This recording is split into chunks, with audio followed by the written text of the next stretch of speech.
Hello everyone, I'm Mike Manjos and welcome to Market Wrap, a weekly overview to what's driving the luxury watch industry. So it feels like summer is ending, which makes me very sad. I am back in Philly, but we're getting ready to drop Mitchell back to college on Saturday, then we're gonna go sneak out and spend the night in Newport, but hopefully that'll make us feel a little back to normal, but the end of summer is always a rough time, though it does get us excited to look forward to the fall.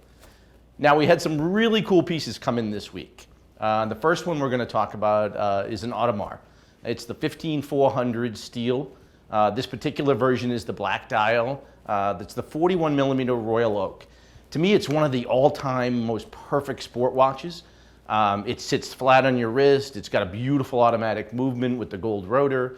It's 41 millimeters, which for me is the perfect size. And that black dial just pops on that piece. The blue dial is probably the most coveted piece. I prefer the black. I think the contrast against the steel just really makes that thing sing. The second piece we're going to talk about today is Patek Philippe. It's the 5905. Now, most of you will know the 5905 in the platinum version. It's been super popular, annual calendar chronograph, came black, came blue, and a couple years ago they introduced the rose gold version with a brown dial. It is not a piece you see a lot of.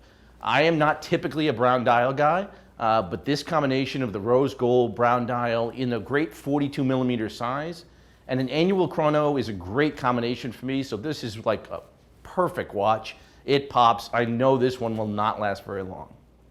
And the last piece we had this week is a Rolex Daytona. Now, we always talk about Daytonas. This is one of the earlier 6265s. This particular one has a black dial, big red. It is just a great example of what to me is probably the most iconic vintage Rolex there is. Everybody looks at it. We were just on the floor passing it around. It's just an amazing piece. We don't see enough of them, certainly not in this condition. It's something that I know once we get up and running, it needs a little bit of love because it's an older piece. But once we get that up to snuff, we will have that on the site. It will not last long. So August continues to be a very strong month. Could be a record-setting month for us. Rolex Sports continue to climb. We are selling them as soon as they get posted. Hulks are at an all-time high. Again, we've talked about the rumors, September 1, Submariners may be going away. But even Sub-Dates, the black version, is trading well above 10,000 for the first time that I've ever seen. Now that particular piece makes me a little nervous, and let me tell you why. It's a watch that retails at $89.50. It's probably the most iconic and one of the best-selling Rolexes in history. So that means there's a lot of them out there. And Rolex is going to update it. And I'm assuming, as they always do, they will improve it. So when a new sub comes out, I think more of these will hit the market because a lot of people are going to be trading the old version for the new version. I can only imagine Rolex is going to make it that much better. So I see them trading at this point today, but I don't have a lot of confidence that it's going to stay at this level for too long. Now, the other thing we're seeing, and it goes back to Patek. We always see Rolex's sport models trade crazy. We see them sell quickly. We see prices escalate. What I'm starting to see is the Patek sport watches are following suit. Now, we traded 3 5990 Nautilus travel times last week. That's unprecedented. There's a lot more interest. There's a lot of activity. 5167s, the steel Aquanauts. We cannot keep them in stock right now at levels that are much higher than they were even pre-COVID. So it's one of those things that we're starting to see a lot of momentum grow. I had talked a couple months ago about how Patek felt like they were kind of just spinning. There wasn't a lot of energy there, but boy, the momentum is definitely back with Patek. It's starting with the sport watches, 5167s. Now we're starting to see it hit the 5168, the white gold Aquanaut versions. We're completely sold out of the greens and the blues, and the 5164s heading the same way. I assume the way it's rolling, we're going to see it again trickle through the brand. It's typically how these things go when momentum picks up. Historically, Patek has always dominated the pre-owned business.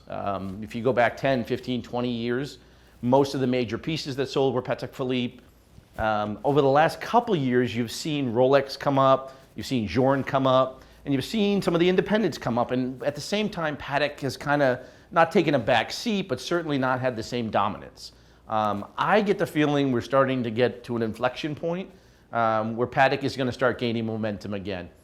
There's so many great pieces out there. The sport models are really getting a lot of attention. but I think we're going to see it spread to the more recent kind of classic pieces. The 5524G Pilot, when it came out, was super hot, got real soft, creeping back up. 5235, the Regulator, same thing. Super hard to get when it first came out, got flooded in the market. Now we're seeing, again, start gaining up. I think what we're going to see is Patek prices starting to creep back up to their kind of pre-2020 levels. The last thing we're going to talk about today is what we are buying. Hulks are at the top of the list. This run is not going to stop, unlike the black subs, which I think are too many on the market. The Hulks seem to be moving super fast and just escalating. I wouldn't be surprised. We're seeing Hulks trading at 17, 18 now. I wouldn't be surprised if they start testing the 20,000 limit. The second piece we're looking at is those 5167s. Aquanauts, while not my favorite, super popular. Again, prices are driving up, and there definitely seems to be a shortage of supply in the steel sport models. And the last place I'm starting to keep more interest is our 3940s. The most classic Patek Perpetual. It's getting a lot more press and people understanding the historical significance of that watch. We had our last one that we had in stock sell this week. I just think that was a watch that we're going to get a lot more activity on and something we're definitely keeping our eyes on. Thanks for watching. Remember to like, comment, subscribe, and share. And always feel free to reach out to our team with any questions or inquiries about anything you've seen here.